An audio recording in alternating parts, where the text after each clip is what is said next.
Саламатсызбы, Садыр Нуркожаевич. Бизден чукул демилгелеген интервьюбузга убакыт бөлгөндүгүңүзгө ыраазычылык билдиребиз. Азыр ар бир чечим, коомдук саясий турмуштагы ар бир кыймыл, өзгөрүүнүн бардыгы элдин талкуусунда турат, тыкыр көзөмөлүндө турат. Байкоо адаттан тышкары деңгээлде жүргүзүлүүдө десек болот. Анан ошондой окуялар болгондо, жаңылык болгондо, өзгөрүүлөр боло калганда бир топ маселелер боюнча суроо койгон жагдайлар да аз эмес эл тарабынан. Ошолордун айрымдарына биз сиздин оюңузду, пикириңизди билсек, жообуңузду алсак деп келип отурабыз. Баштаганда эле ушул Кыргызстан мусулмандар диний башкармалыгынын кызматынан өз каалоосу менен чегинди деп арыз жазды деген Максат Ажы Токтомушевдин кылмышка шектүү деп кармалышы дагы коомдун өзгөчө бир талкуусын жаратты. Ага Уда эле буга чейин дин иштери боюнча мамлекеттик комиссиянын директор кызматынан кеткен Акин Токталиев мырзанын дагы ушул ажылык келатканда муфтийдин кызматы талашка түшөт. Жана бул маселенин артында президенттин жанында жүргөн адамдар турат деп билдиргенин окудук да. Бунун канчалык негиздүү экендигин билгибиз келет. Көз карашыңыз, пикириңиз кандай бул маселе боюнча? Эми бул муфтий Максат Ажы Токтомушевдун айланасында бул чоң ызы чуу жаралды.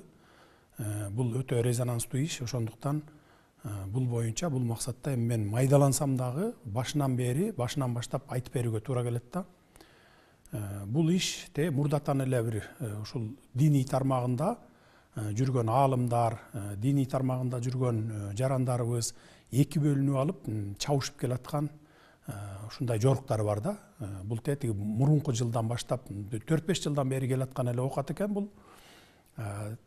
Мен баягы шайлоого жаңы аттанып аткан мезгилде ошондо баягы өзүмдүн милдеттеримди тапшырып анан шайлоого кеткен мезгил болчу. Азыр мен жаңылышпасам ушу декабрдын башы экен.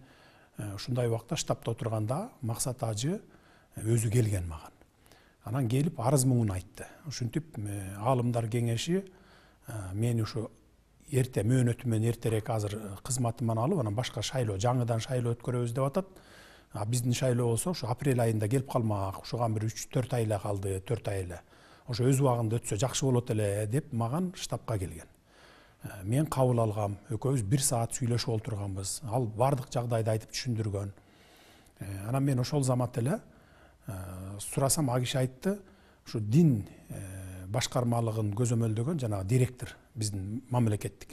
Ушул тараптан анан ушу башка жанагы диний аалымдар тарабынан, аалымдар кеңеши тарабынан болуп атат, анан ошо өкмөт тарабынан деп атат деген ушундай бир маалыматтар түшүп атат мага деп келгенде мен ошол мезгилде Бакыт Аманбаев эле руководитель аппарат жетекчиси. Ошого муфтийдин көзүнчө чалып, баягы үн күчөткүчүнө коюп, громкостька чалып туруп мен айтканмын.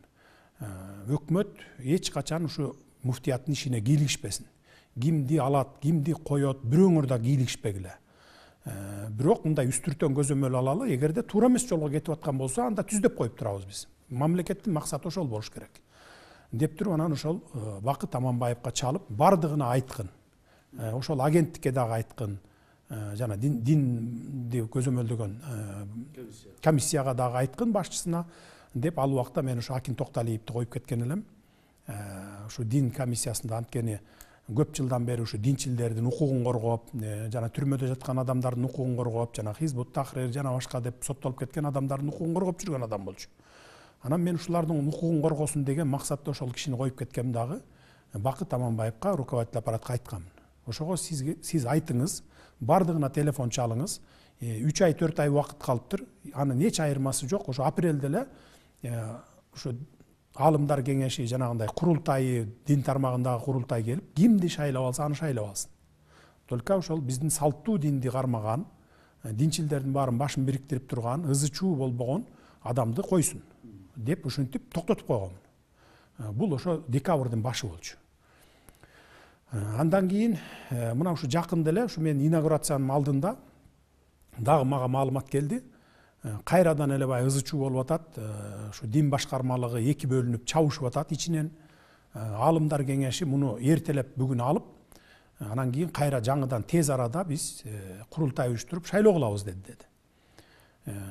Себептерин сурасам, эки себеби бар экен мунун.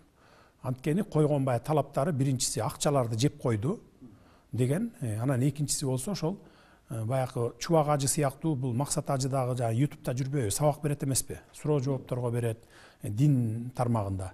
Ошол жерден бул эки жерден оозунан жаңылган экен. То есть баягы өзүнүн позициясынан жаңылган экен. Биздин салттуу динди айтпай тескери жакка үндөдүү деген талаптарды койгон экен.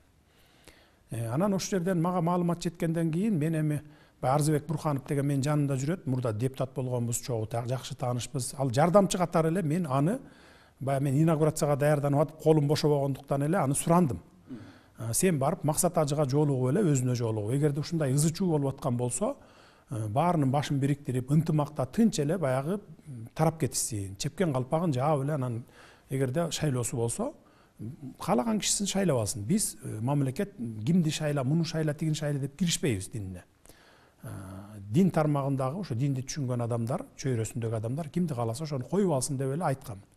Анан анын баягы кетирген катачылыгы ал түз баягы Максат ажыга барып эле сүйлөшкөндүн ордуна баягы Акин Токталиевке барып, баягы дин комиссиясынын төрагасы катары, баягы директор катары барып, ушундай ызы чуу болуп атыптыр, сиз Максат ажы менен барып ушуну баягы ызы чуу кылбай, эки тарапты тең жараштырып басып коюңуз деп айткан экен. Анан ал барып анан туура эмес маалыматты айткан экен да, ушундай кет деп атат дегендей. Анан эртеси күнү баягы ызы чуусу басылгандын ордуна кайра күчөй баштады. Анан эсимде жок, ушу балким 5-нчи күн бекен ушундай болчу.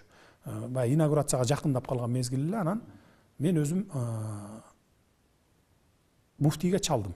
Телефон чалып айттым, ушу жума намазга баратам азыр. Сиз ушу мечитте күтүп туруңуз, нааразы болгон тарапты да топтоңуз, өзүңүздөрдүн тараптарды да топтоңуз, муфтиятты барып, мен ушу эки тарапты тең угайынчы. Мен маалыматым, терең маалыматым жок бул боюнча. Деп анан мен баягы жаңы салынган мечитке баратсам, чалып калды. Биз жаңы салынган мечитте эмеспиз, баягы эски эле жерибиздебиз деп. Анан бурулуп эски жерине кирдим. 7-8 аксакалдар топтолгон экен, ушу дин чөйрөсүндөгү. Кийин аягында ушул Абдышүкүр ажы дагы келди. Муфтий өзү болду. Анан ошол жанагы текшерүү комиссиясынын башчысы Бакыт Нурдинов деген болду. Анан аалымдардан дагы аксакалдар болду. Уламалар кеңешинин дагы баягы мүчөлөрү болду. Анан олтуруп 4-5 саат ошол жерде сүйлөштүк. Мен эки тарабын тең уктум. Муфтий тарапты да уктум, жанагындай наразычылык тарапты да уктум. Жана башында айтып кеткендей, наразычылык тараптын койгон талабы ошо муфтийге сен туура эмес башкарып атасың динди дешти.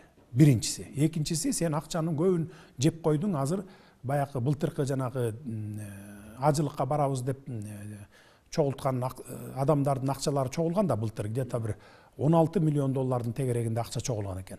Ошондон жетпейт деп калды. Сен жеп койдуң ошонун көбүн. Сен отчет бер десе, бул отчет бербей аткан экен. Текшерели десе, текшерүүгө киргизбей аткан экен. Анан ошол жерден 4-5 саат сүйлөшүп олтуруп муфтиятта мен айттым. Эми дедим, шайлооңор апрелде келет экен дедим. 2 айдын арысы кайсы, бериси кайсы дедим. 2 айдан кийин шайлооңор болот экен. Азыр мындай эртелеп эле ызы чуу болбой, ошо апрелде эле шайлооңорду өткөрүп алгыла дедим. Ушуга макул болгула, мен силерден суранам дедим. Азыр эки бөлүнүп чабышып, өзүңөр ушу дин аалымдары болсоңор, бүтүндөй Кыргызстанга ушул маданияттуулукту, ыймандуулукту үйрөтө турган аксакалдар болсоңор, анан бири-бириңер менен ушинтип чабышып отурганыңар бул жакшы эмес деп өзлөрүнө беттерине айттым. Алар өзлөрү деле макул болду.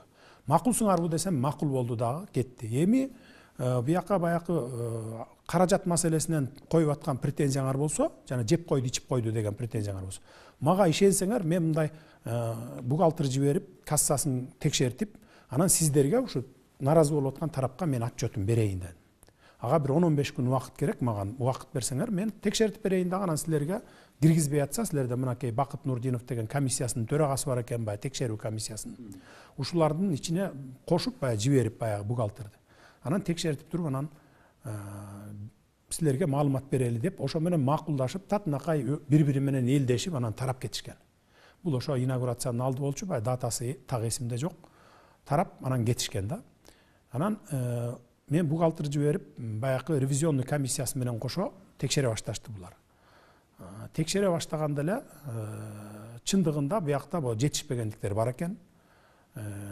Баягы 16 миллиондон $7 миллионун, bir $8 миллионго жакынын, $7 миллион $700 000 долларын алыптыр дагы. Булар конвертация жасап, сомго айлантып. Баягы ажылык сапарга барчулардын акчасы да бул тийилбеш керек эле да. Анан ошону $8 миллионго жакынын конвертация кылып, сомго, башка банктарга баягы киреше алуу максатында процентке салышкан экен. Анан ал процентке салганда былтыр процентке салып, анан кайра аны баягы пайда көргөнчө чейин доллар эми өсүп атпайбы? 15 сомго өсүп кетиптир. Пайда көргөндөн көрмөк түгүл чыгым тартып калып атат булар. Чыгымы эле $700 000 тегереги болуп кетип атат мына. Чыгымы. Баягы пайда көрөм деп тескерисинче доллар өсүп кетти дагы, диги сомго айлантып койгон да. Анан банкка салып койгон. Ал пайда көргөнчө чейин доллар өсүп кетет да, 15 сомго өсүп кетет дагы. Чыгымы bir $685.479 чыгым тартып калат. Мына ушундай болот да. Андан сырткары 155 миллион сомун август айында, баягы былтыркы жылдын август айында булар баягы бир фирмага бердик деп жасайт дагы, ал фирма алып туруп анан шайлоого баягы бир партияга колдонуп салышат булар. 155 миллион сомун. Эми бул ажылык сапарга барчу адамдардын акчасы да, аны бербеш керек эле. Орток акча да. Анан эми ал аз бүгүнкү күндө дагы толук кайтарылбай турат да. Анан бул жерде ажылыкка бара турган адамдар, баягы акча төккөн адамдар, келе акчамды бер десе, жарым-жартылайын берип, жарым-жартылайы бүгүн бериле элек экен да. Мына ошонун кесепетинен баягы тияка бияка чачыратып кеткен акчаларды кайра кайтара албай, бүгүн ошондон мына жаңжал чыгып атат да бири-бири менен. Анан эми бүгүнкү күндө айтып атпайбы, мен сос түйүндөрдөн анан жанагындай бир маалыматтардан уктум.